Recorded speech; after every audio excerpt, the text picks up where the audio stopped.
Hello, human peoples. You're listening to the podcast network of Gamefully Unemployed. To support us and gain access to great exclusive podcasts like Fox Mulder is a Maniac, Tom and Jeff Watch Batman, Star Trek The Next Futurama, and our latest show, Spiel Boys, head over to patreon.com/gamefullyunemployed. We do game streaming, movie nights with our patrons every Friday night, and you can even commission your own podcast about anything you want. Literally anything, within reason, and we have to do it. You are quite frankly out of excuses not to go visit patreon.com/gamefullyunemployed. That's patreon.com/GAMEFULLY unemployed, which is spelled like it sounds.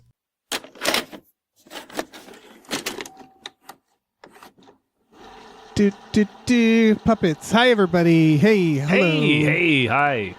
Hey now. Hi now. My name is David Bell. My name is Tom Ryman. And we just watched Abruptio.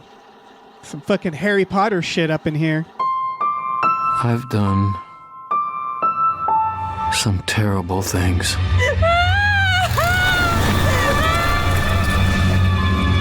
Things I didn't think I was capable of. How do you know it's a bomb? It's sorry, this is about wizards, but like, I don't know. There's something funny about like they have like death spells and they have to say bullshit like that. Yeah. Like, imagine that being the last thing you hear, being shouted at you, and then you're murdered. Just some goofy ass spell, and then you're sent to hell or something. Yeah, wizards. Just yeah, all the ripped wizards into go to a hell. parallel dimension. Exclusio, and then you end up like inside Satan's asshole. Yeah. I feel like that should be like human voice. Not as fun a word. Yeah. What a delightful little word. It's like dying at a carnival. Sent me to hell. Yeah. Nobody wants to do that. So this movie just came out. It's coming out limited theaters when this podcast drops. It has been this movie is 10 years in the making. It took 10 years to make this movie. We covered it on More Hype, and we were approached. We were able to watch the movie in advance, if people can tell. I'm not sure how many people will have watched this movie, and it'll be on streaming eventually. I don't know the release schedule. That's all to say that the people listening might not have even heard of this movie. Yeah, the trailer was... it's a bunch of gwar puppets. I don't know how else to describe it. It's a movie where it's just a bunch of gwar-style puppets, like human puppets, and the main occasionally people in like, masks, in Duracell masks and and gloves. Yeah, it's got Jordan Peele in it. It's got Christopher McDonald, Sig Haig, Robert Englund. They all recorded voices. Again, 10 years in the making. Right, that explains how Sid Haig is in it. Yes. Yeah, because he's super dead, isn't he? He really is, yeah. The plot is about like kind of a Joe Schmo who gets a bomb stuck in the back of his head, his neck, and he's forced to do a series of horrific acts. And then as the film continues, you realize that like a bunch of people like have the this entire happening world to them. is having this happen to them. Yeah. It's like an apocalypse film. Mm-hmm. I think we probably shouldn't spoil it right away, but we will spoil it. So I guess warning. Yeah, if you're listening and you were interested in this movie, it's most likely you haven't had a chance to see it yet. Yeah. So you maybe should put it on pause right now and then go watch the movie and then come back. Yeah, if you like a cult, Meet the Feebles is probably the closest comparison. Another puppet movie. It reminded me a bit Grizzly. It reminded me a little bit of the Doom generation. Yes. Yeah. So if you like a fucked up cult film, definitely go check it out. All right. That's enough preface. Okay, that's enough. Yeah, we've done our due diligence. If you're still listening now, that's your fault. Yeah, that's true. Tom, how'd you like this movie? I liked it actually. I liked it too, and I didn't think I was gonna. It was slow to grab me, but once it did, I was enjoying it. I really liked the mixed media of it all. Yeah. So this film takes a big swing. Pretty huge swing, yeah. And did you have the same experience as me where like halfway through you're like, oh no, I don't know, man. Because this movie, so... A little, only because you had kind of warned me of that in advance, but I couldn't really tell where it was going to go. Okay. Well, yeah, this movie was kind of a roller coaster for me because I really liked it at first. I love shit like this, like weird, grimy cult, you know. It's one of those films where, although, I do want to say that I sort of guessed, because they set it up in the very beginning, I sort of guessed that it would ultimately be a thing about alcoholism. Yes. I couldn't tell, so it got me. Like, I halfway through, I sort of had that moment where I was like, this isn't really happening in some way. Or, like, people are in on it. Like, I was like, there's more to this. Right, he might be being the gamed. I did think for a brief moment he was being the gamed. Which he kind of is, sort of. He kind of literally is being the gamed. Yeah, I guess so. Yeah, that's all to say, yeah, if people can tell, this is a big plot twist movie. Actually, no, not literally, but anyway. Sorry. In the sense that like the last like 30 seconds is like when you're like, oh, I see what it is. Okay. A lot of information in the last 30 seconds. Well, it's a lot of things being connected that you've been seeing throughout the film. Yes. Yeah. The reviews for this movie have been fairly positive, except a few. And this is what this was like the elephant in the room for me watching it. And this is where the movie, like halfway through, I was starting to get a little like concerned. Because I was like, what are you doing? I don't know about this, which is people have flagged this movie. And I feel comfortable bringing this up only because it is a purposeful component in the movie for having this casual misogyny throughout. Did you notice that? Yes. Oh, yeah. Very much so. And it's a big swing because that is actually explained in the end. It does, yeah, But if you're watching it and you say, like, walk out, you're never going to know that was not the movie being that way. Which you might do. Yes, because it's an upsetting movie. Yes. And it really is unkind to women. Mm-hmm. And so I guess I wanted to go through that first because a lot of my notes started there. So it's this... Yeah, the guy, Lev is, I think, his name. Les. He's, an alcoholic. He's going to AA. He's living that, like, day in, day out, that like, office life, real, like a Fight Club type situation. He's 35. He still lives at home with his mom and dad, and he's going to work for a mindless job that he hates. Yes, and they do a really good job. Like, I really liked how the quick cuts at the beginning, him driving to work, and it's just this ugly fucking landscape. Yeah, and him stapling blank pieces of paper together. Yeah, and just surrounded by stacks of paper. It looks like he's being crushed by them. And it's almost this, like, dreamlike thing where he's like, the days are just blurring together. It's hypnotic. Yeah. And so, like... It starts that way, and then he hangs out with his friend Jordan Peele. Mm-hmm.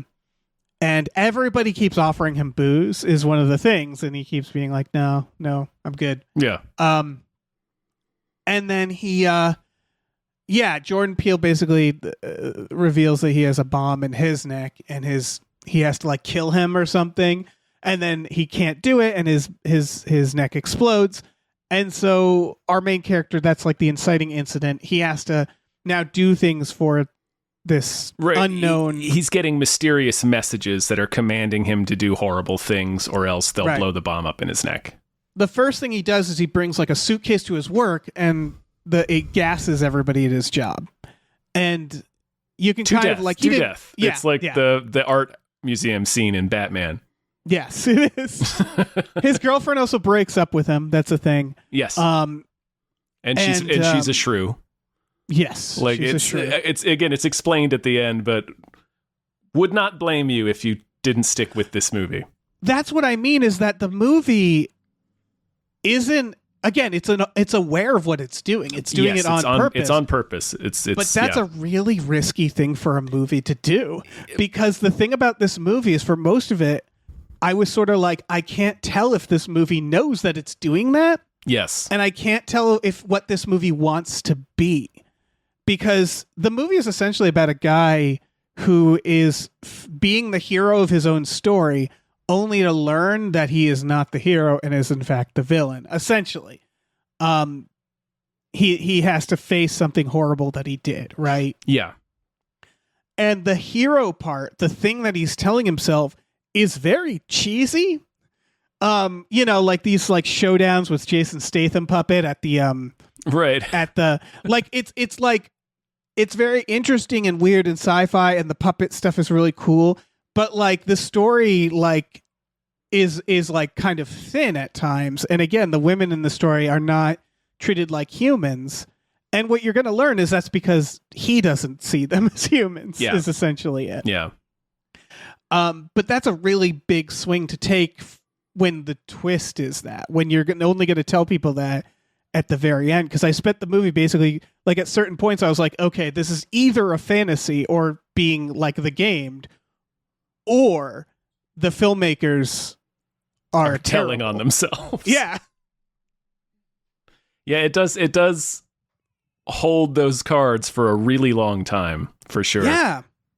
And that's just a hell of a risk. That's all. That's like a really interesting. It ultimately makes the story interesting, but it's like you really have to stick with them. Because it's not just that. It's because the things that they have Les and the characters around him do are really extreme and upsetting. Yes. The second thing he does after gassing his job, and again, it's like, okay, well, he didn't know. It was he just had to bring the suitcase, right? Yeah, it said open it and run and never come back is what it said. Yeah, basically. I mean, you could probably suspect what you would probably do. guess what it was, but then he's given a new car, and it's like they literally know that's like, here's your new car. He goes to meet Sid Haig at a strip club. The dancers they all have these gnarled faces. Yes, which comes they all look like Sylvester Stallone. They do. Sid Haig is like a shitty comedian. This old guy. Yeah, like an old vaudeville comedian. He was great, actually. That was a great character. He was great. Yeah. And just a real hideous puppet. Just a real ugly son of a bitch. A real nightmare.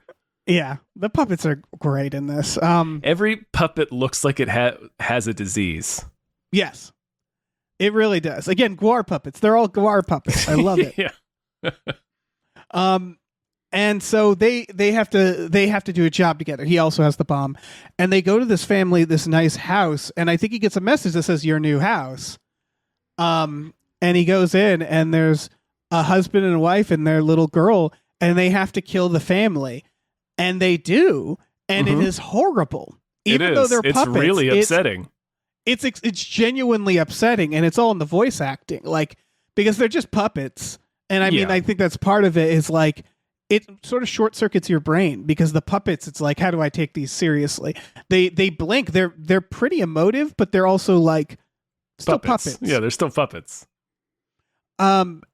Which is also a artistic choice that the end reflects. But. Right, yeah, it's the premise within the premise of being controlled by this other force, and then the wider premise, which he's controlled by his addiction and his inability to face it.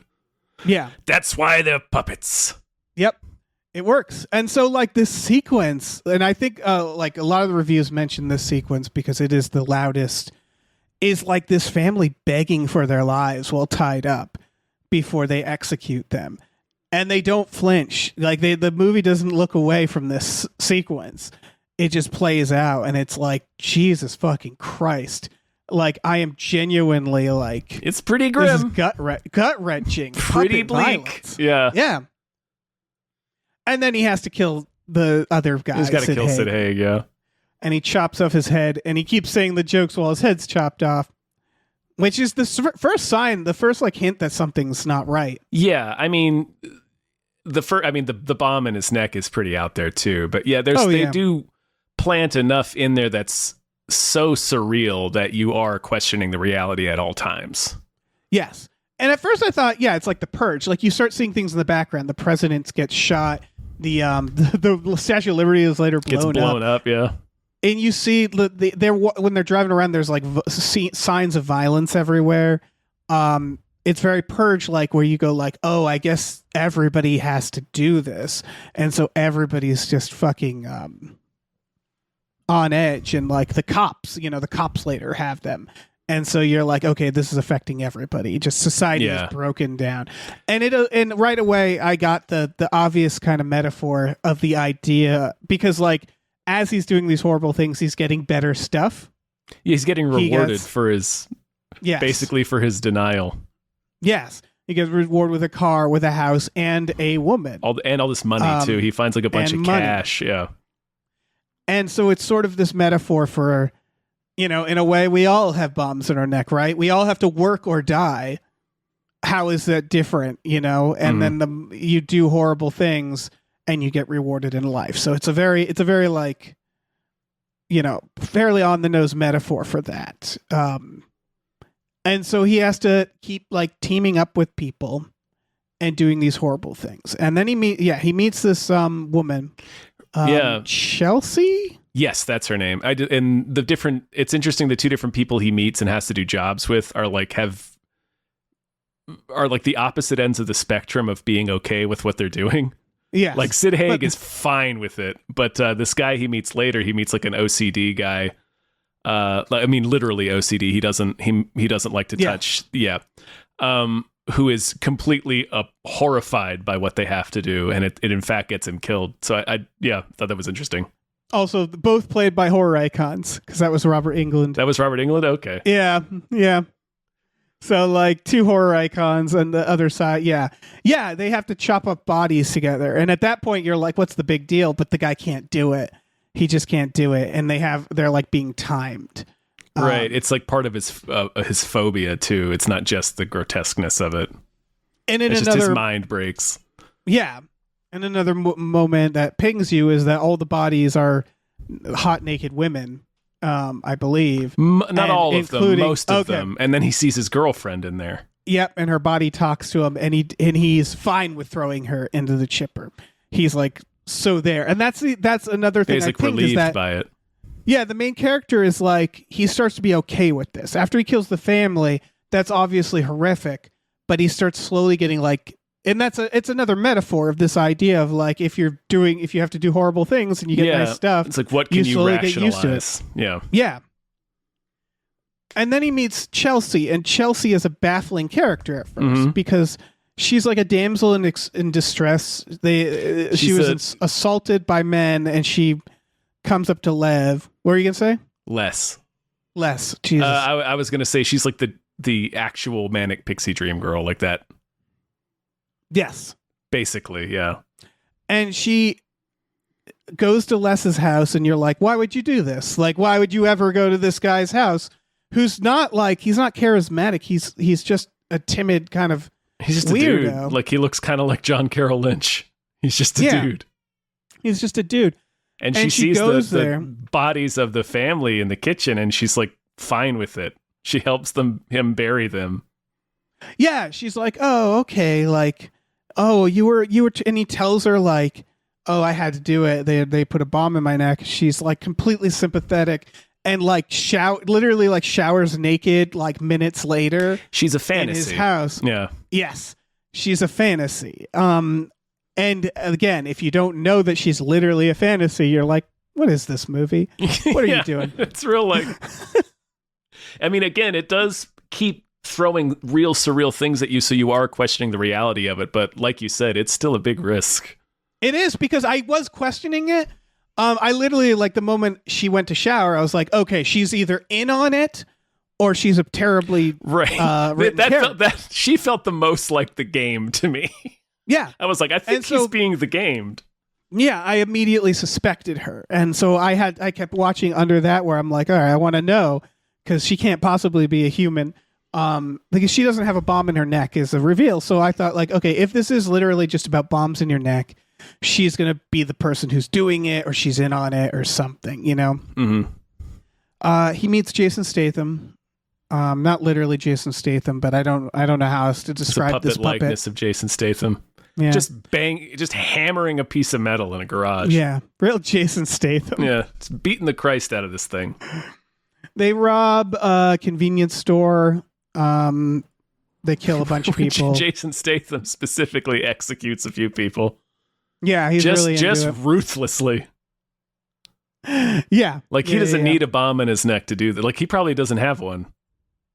I know he's just into it. No, he's just like who's been waiting for this day his whole life. Yeah. And yeah, it's that, and then this woman that's at his house basically just becomes his wife. Like it's just like he comes home and she's like, "Where were you? Was it another woman?" You know, she's like, they're just sleeping in the same bed. But very it's chastely. Just like suddenly very it's domestic. Like, it's such a like fantasy. It's like a tropey fantasy. There's a point later where he goes to the doctor, and I'm like, why would you go? The world's falling apart. You know, like stuff like that. Where it's like dream logic. He goes to get like the bomb X-rayed. Yeah. And so it really feels like dream logic for a while, where you're like, it just starts kind of fading things into the next.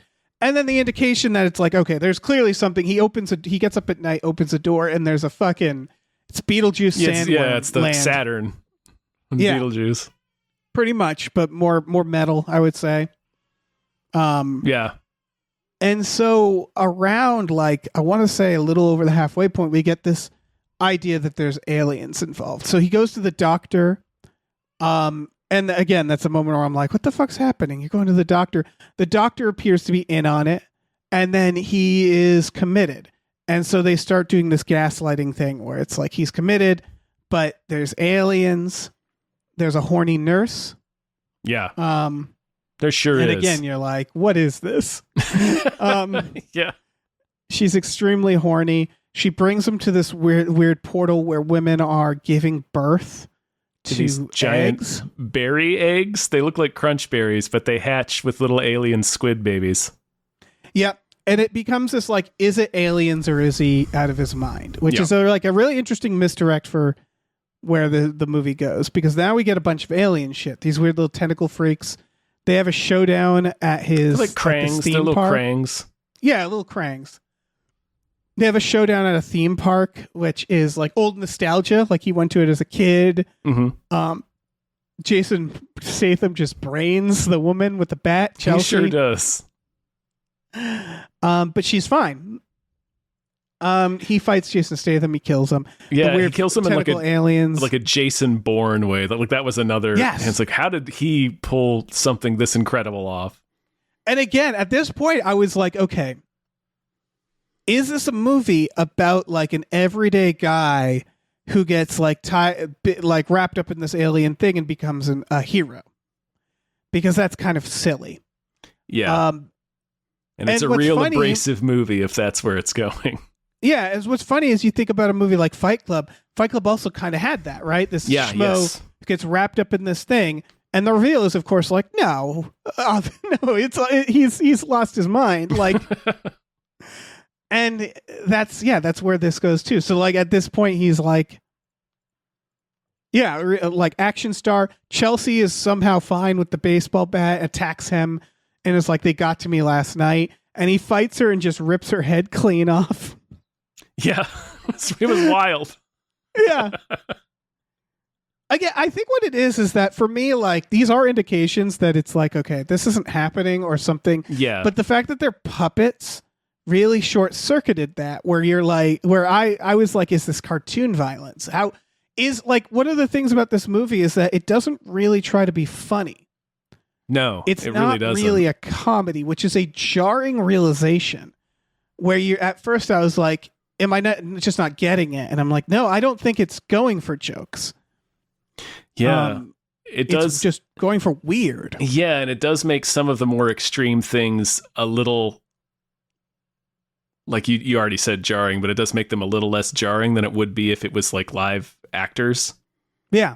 If he suddenly went through a door portal and a bunch of women were laying huge eggs, like that would be a real blow to your senses in a live action movie. And it works because all the effects are a little gouarish, so it's like, and we've been looking at these freak puppets the whole movie. Yeah, so you're just sort of like used to this world at a certain point. It's been bizarre from the jump, so it's your brain's kind of being hijacked by that. Yeah, and it's just interesting to not make it also like kind of a comedy. Like it's definitely weird, and there's some like funny moments, but not like we're trying to really blast you with jokes here, you know.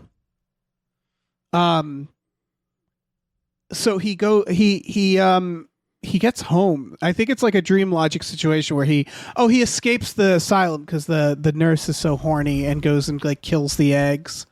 He says like, I'll have sex with you if you kill the eggs. Basically, yeah. And she's so horny she does it for him and is eaten by an alien baby for her troubles. Which is fucking wild. By a Baraka Krang. Yeah. With squid legs. He escapes, he goes home, and this is where it starts really falling apart. Like, he talks to his mother. His mother asks about Chelsea. She goes, how's Chelsea, the schoolgirl?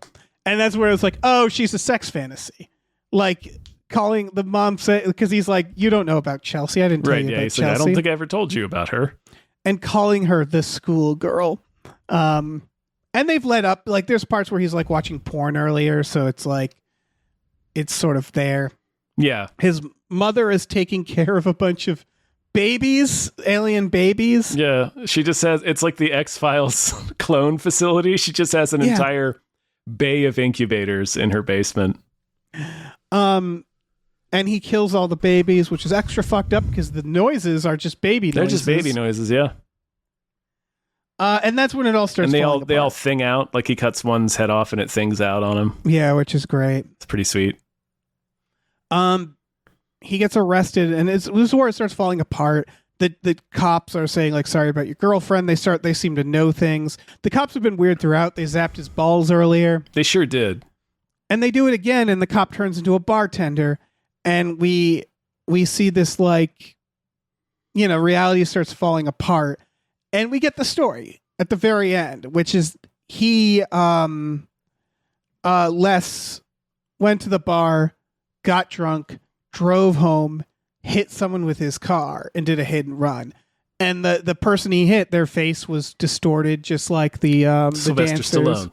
Yeah. And so it's just about this. He hit and we Sly. learn. Yeah, we learn that he's going through the DTs, and he's seeing things because of that. He's going through like a fantasy, like a fever dream. And it ends with him getting on the phone and actually confessing to the crime. And in the end, last minute, his face turns real from a puppet. It sure does. Yeah, which was like, oh, okay.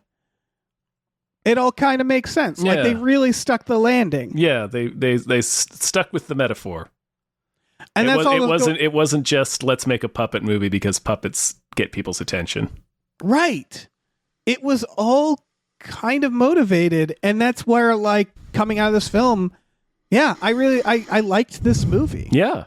This is a good movie. Just what's wild about the movie is it's kind of a ride you have to go on to get to that ending, where by the end you're like, yeah, good movie.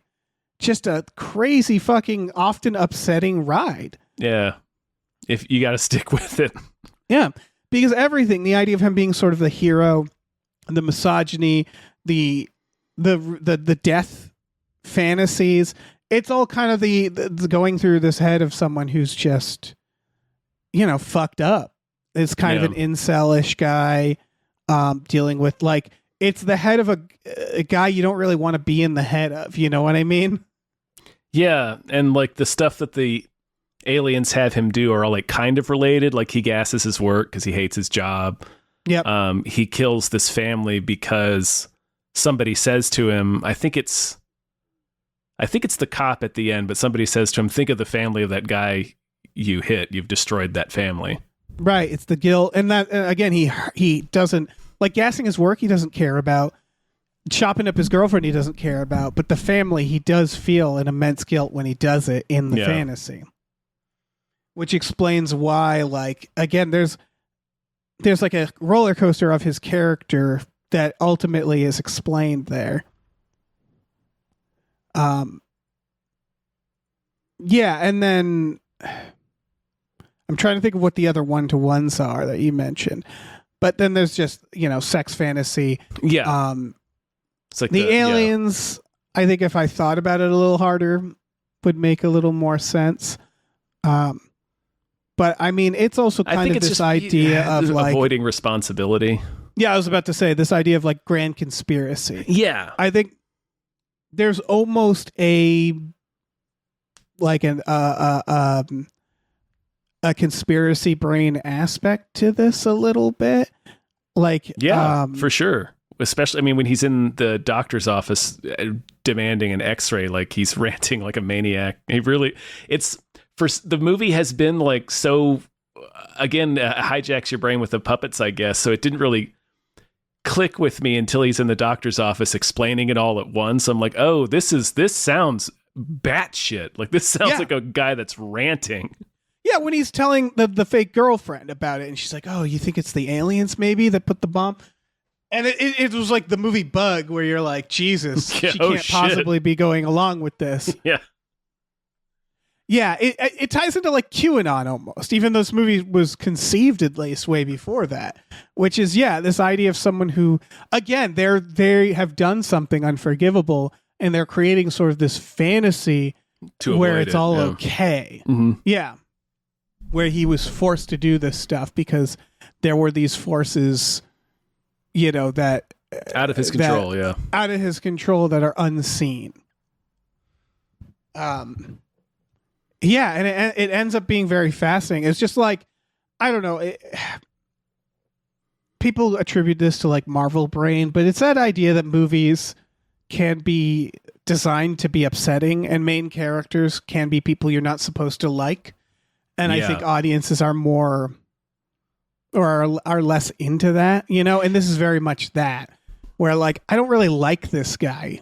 Again, like at the beginning, I sort of sympathize with his situation. It goes back and forth. Yeah. Like you feel for him at first because he's such a sad sack. But then the further, I guess, we go into his fantasy, the more like avoidance and self-indulgence it's doing, like the less and less you like him. Yeah, and he's like an edgelord, so the fantasy is very edgelordy. Yeah. And so that's just like, that's a really, again, a tough sell. I think this is one of those movies, like this is obviously going to be a cult hit. Yeah, I think so.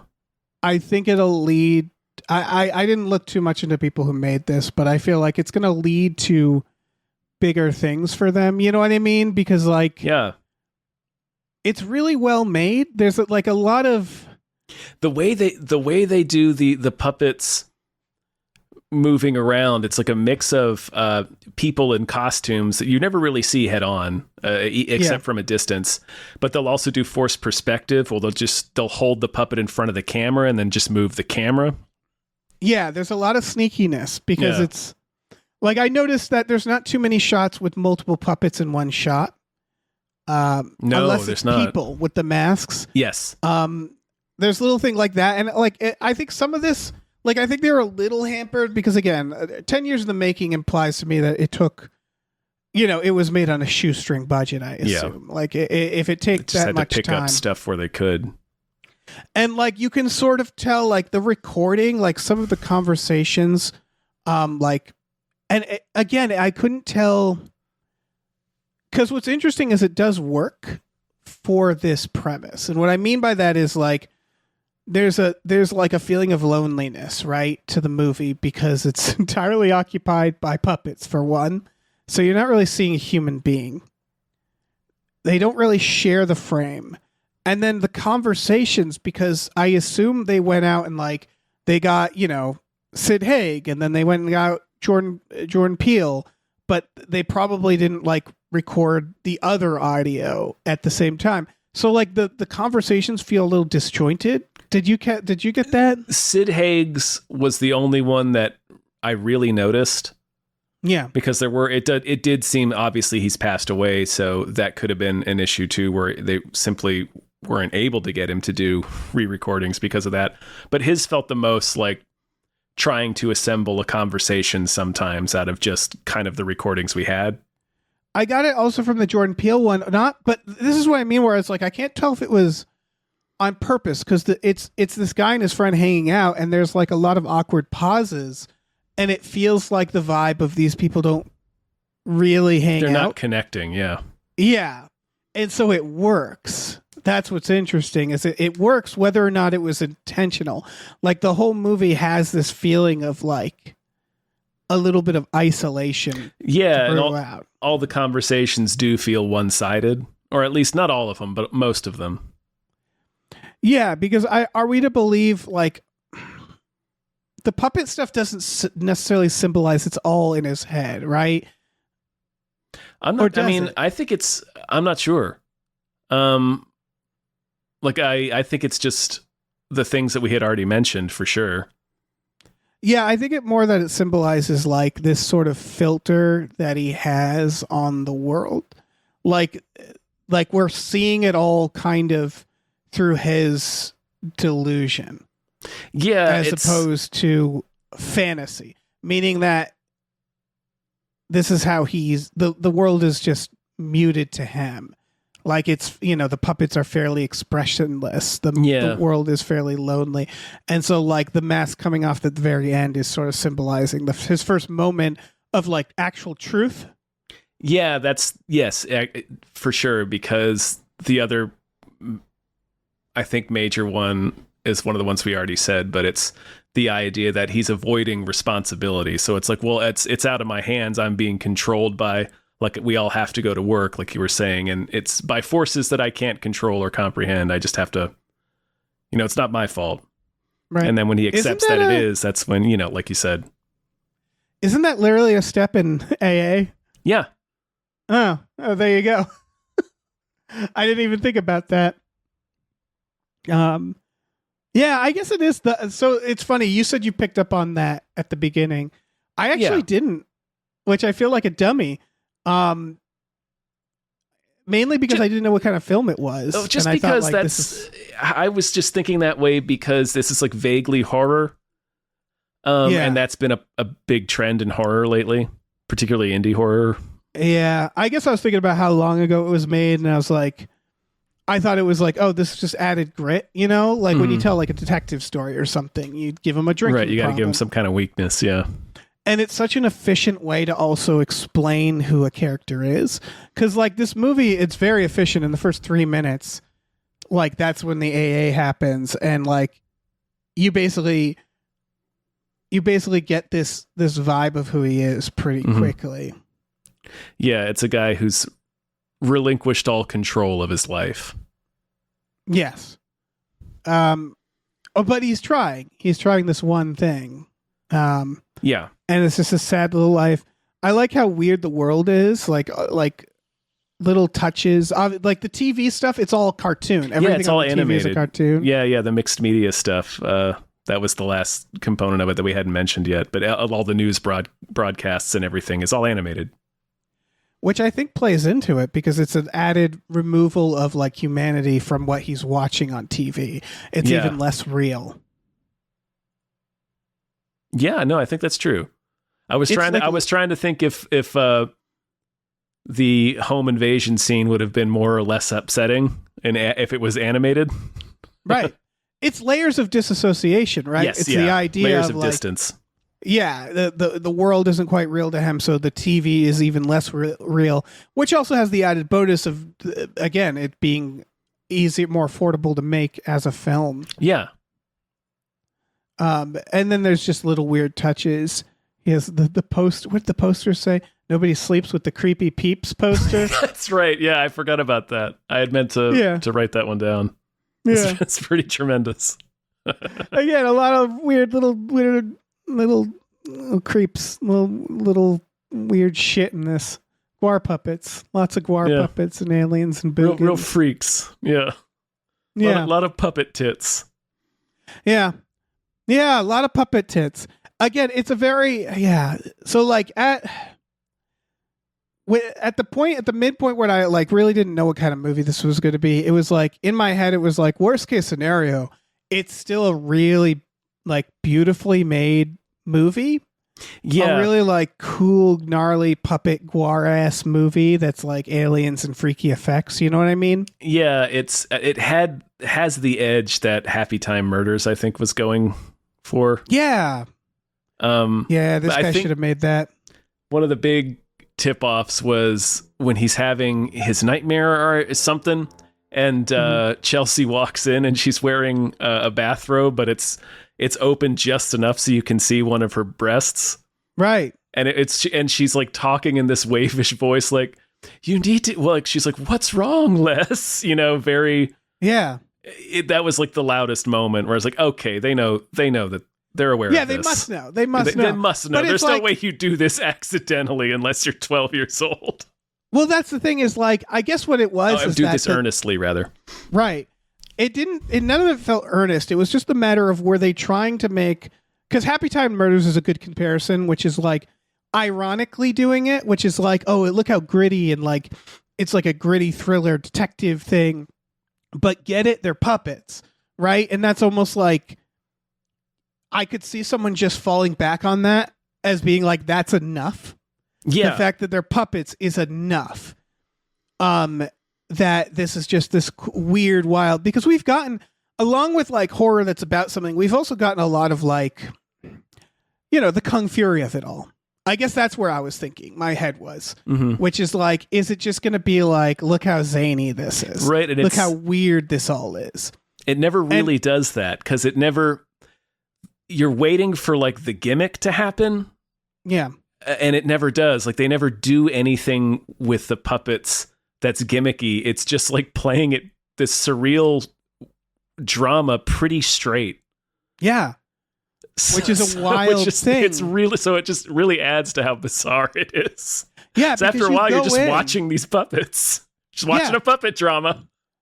It's like if you were sitting down and a comedian came out with puppets and you were like, all right, here we go. And then they told like a fucking really like devastating story with the puppets. Yeah. Like someone bringing out puppets. You're like, all right, time for a fucking wild ride. Here we go. It's going to be fun. It is not fun. Like it is not a fun story. It's weird. But like at no point was I like laughing or being like, this is crazy, like it was just like, I mean, there's a few times where I thought this is crazy, but not with that kind of excitement. Yeah, exactly. It's such a fascinating film for that reason. And so like, I don't know. I absolutely recommend it. It's just not going to be for everyone by design. Yeah. And it's fine. Yeah. It is a movie that's meant to be upsetting. Yeah. Yeah. Like I said, the Doom generation.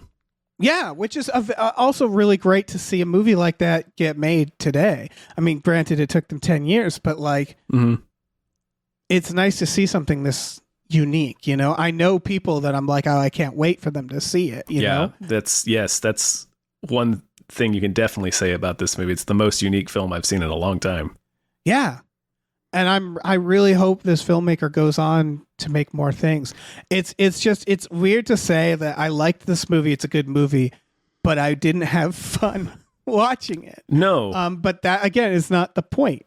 It's like an Aronofsky movie. This is good. Yeah, it's not a horror movie. That's why it wasn't like a blast to watch. Yeah. It is like like a good comparison is like Mother, where it's like it's a horror movie, but it's not horror movie in the sense that it's a series of jump scares or scary moments. It's more of just this long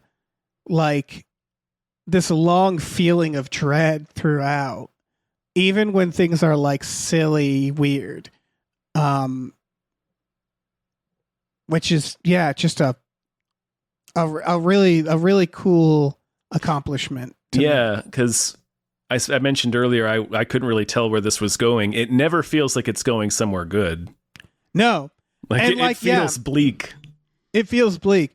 And you're right. It's they do enough, like the alien stuff, on top of being like, this idea of this like higher power he doesn't have control over, it does throw you off too.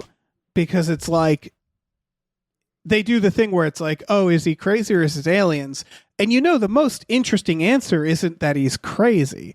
Like, obviously, when a movie presents that, rarely is the reveal that there's nothing actually happening. Right, it's all in their head is rarely satisfying. Exactly, but this manages to sort of do it because it ropes in a different aspect that you aren't thinking about as much. Mm-hmm. And so, like, that worked out. Like, there's like a double fake out with that. That's very interesting. Yeah, they gamed their own The Game. Yeah. Which The Game did too, if you remember. It's true, it did. Yeah, there's a double game in The Game. Man, The Game. The Game. I think that's it. I don't have any other thoughts about this movie. I definitely recommend it. Me but too. not for everyone. Yeah, again, it's if you're used to like weird fucked up movies, if you're a weird fucked up movie fan, this is a weird fucked up movie. Yeah. Like it's I'm confirm. glad. Yeah. Yeah, I'm just like I'm super excited to see where this filmmaker goes. I believe his name is Evan Marlowe. Yeah. Solid name. And yeah, this exceeded my expectations completely. Like, I just did not assume this movie was going to be as meaningful as it was. Yeah. So also, yeah, just wanted to say, Evan Marlowe, you got to smoke cigarettes with a name like that. of course you do. Of course you fucking do. How can you not smoke cigarettes with a name like Evan Marlowe? Roll a quarter in your fingers. Yeah. That's the only name where you're allowed to wear like a Panama hat or like a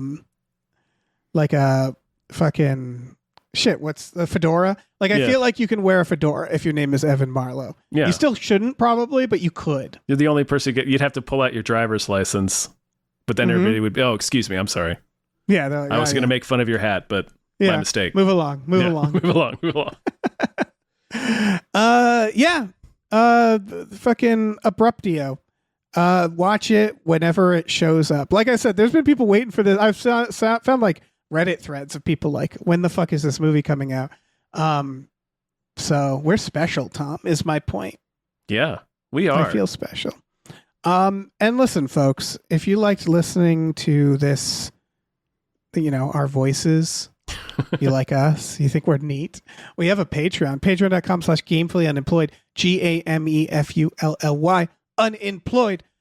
We have exclusive podcasts on there like Tom and Jeff Watch Batman, Fox Mulder's Maniac, Star Trek Next, Futurama, Spiel Boys. Check all of that out. Why don't you or don't? Yeah, really, it's up to you. You're not America. a puppet. We're in America. Yeah. Are you? We also have a store. Head over to gamefullyunemployed.com. You can find a link to our Teespring store where we have all kinds of cool original artwork and designs on t-shirts, mugs, posters, stickers, all sorts of things. So check that out. Or don't. Again, you're not a puppet. Yeah. And as always, if you see Jason Statham, alert the authorities immediately. Yeah, it's never a good thing. It's like seeing seeing a tiger on the loose. Yeah. Yeah. Don't go near it. No. Don't challenge him. Go don't inside. Look in the eyes. Lock the door. Yeah.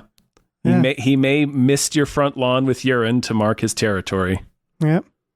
He could be in beekeeping mode. You don't know. Just call animal control. Yeah. All right. They'll come get him with one of those lariats, with one of those lassos.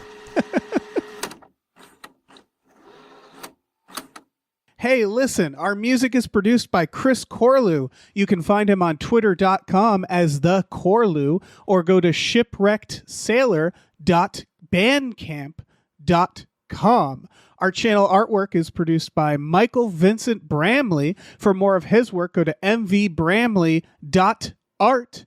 Our episode artwork is by Justin Brown, available on Twitter as Justin T. Brown or at artnessbyjustinbrown.com. And finally, additional artwork is by Starlene Hodge. You can find her work at starlenearts.com or on Twitter as StarleneX. Cool. Goodbye.